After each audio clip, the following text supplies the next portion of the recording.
Episode 11. I'm just going to do a quick update.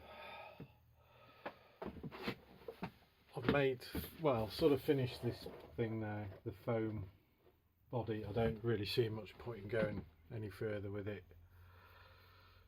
I struggled with the finish, obviously. It's very rough, the surface is rough. The foam is incredibly soft and liable to damage.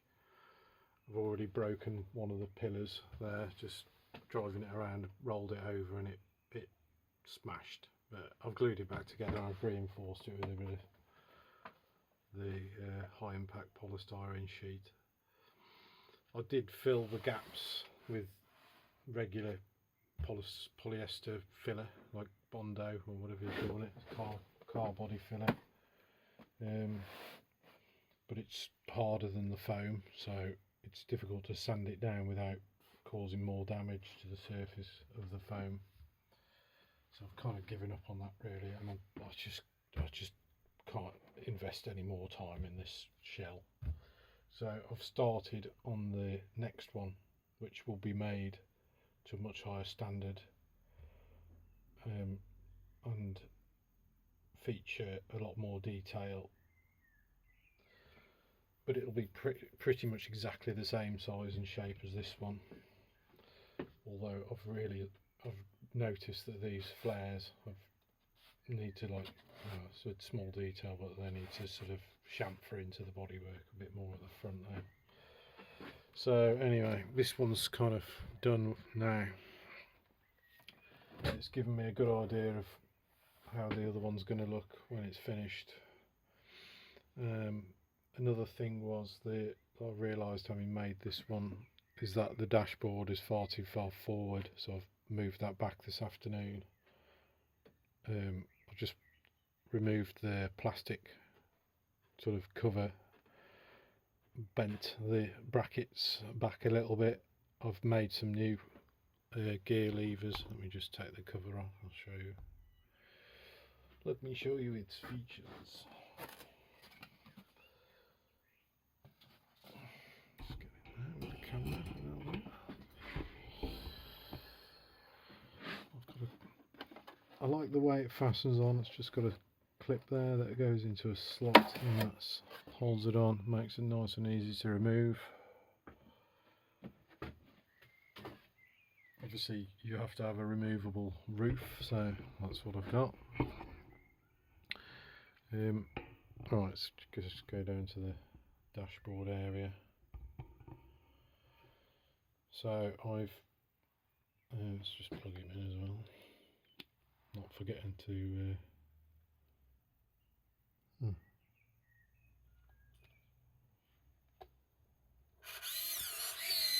oh yeah, whoops. Yeah, that's what happens when the super scale unit goes a little bit haywire. I'll unplug it for now. Just unplug it from the... I've spoken to Dimitar about it, and he says that it may be related to the fact that I've got various other things connected to it, and he suggested that I give it a pure source from a separate battery all on its own. And he did say that you can actually run it using as long as you power the servos via the other power supply, that if I put 5 volts to the USB, that will power the computer on its own.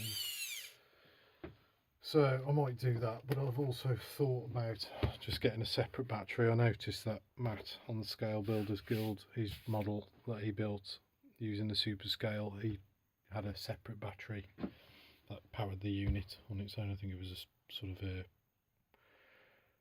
2S 200 milliamp hour battery, if I remember right.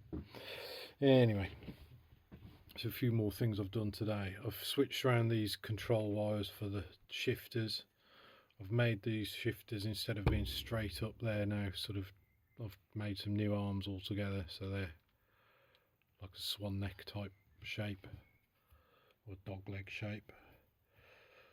And I've changed this. This is what powers the smoke. Oh, that's terrible, look at that, what a mess. So there's a little push to brake switch there, and that's got a spring which connects to this servo. The idea is that eventually if I put an animated driver in, I could possibly connect his leg to that as well. But I'll have to sort of do that if I'm going to do that. So I think the servo arm's a bit small really. Anyway, so what happens is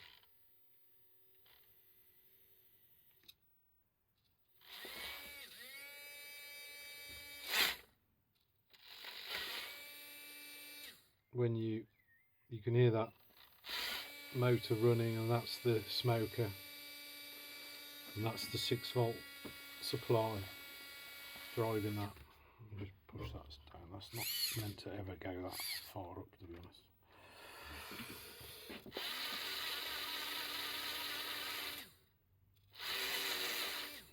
So that just spring is just pushing up that switch enough to break the connection, and when I throttle forwards, that spring then pulls on that switch and just allows it to create the circuit. And hopefully that's just going to be a little bit more reliable than the way I had it before, where I just ran a wire to a spring, and then that spring physically contacted on a piece of stiff wire on this side of it. So I'm happy with that, and like I say, I've moved the dashboard back a little bit so it's in the correct position in relation to the real van, and then you can see the gears a bit more now because they're a bit bigger. They stick up a bit further, and they're a bit further back into the cab as well due to the swan neck. So I'm happy with that. I'll go with that. I think I'll leave it like that now.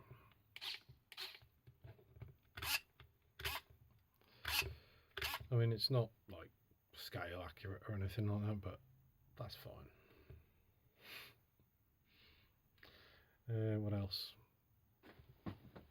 That's it really. I made a wooden bumper, just temporary bumper, just to protect the foam shell, but it's not a bad looking thing really. It's alright. It's just made of a bit of beech wood. And what else? That's it. Oh, another thing. I've made my first ever styrene part, which is a steering wheel. I haven't finished it, but I've glued it now. So that's 2 layers of 1.5mm styrene with a servo arm glued to the back.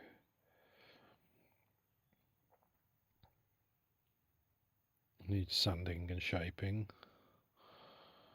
and that just fits into this piece of rubber tube, which is fitted on the servo, which is right up under here. You can't see it. So yeah, we're getting there now. Keep saying that, don't I? I don't know who the other person is who's in the we, but I guess it's you, isn't it? My dear viewer. Let me just push that on there like that. Not really finished gluing yet, but it's in there. So that's a bit of fun. So hopefully now when I put the cab back on, the body back on, it will clear that. Yes, it will.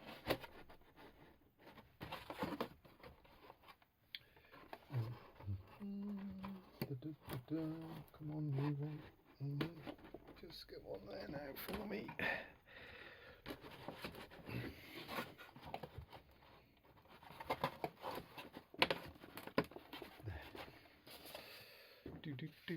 Do.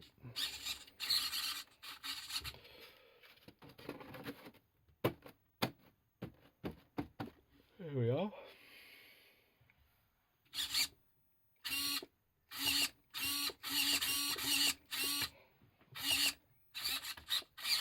Lovely. I'll take a few photos and stick them on the forum.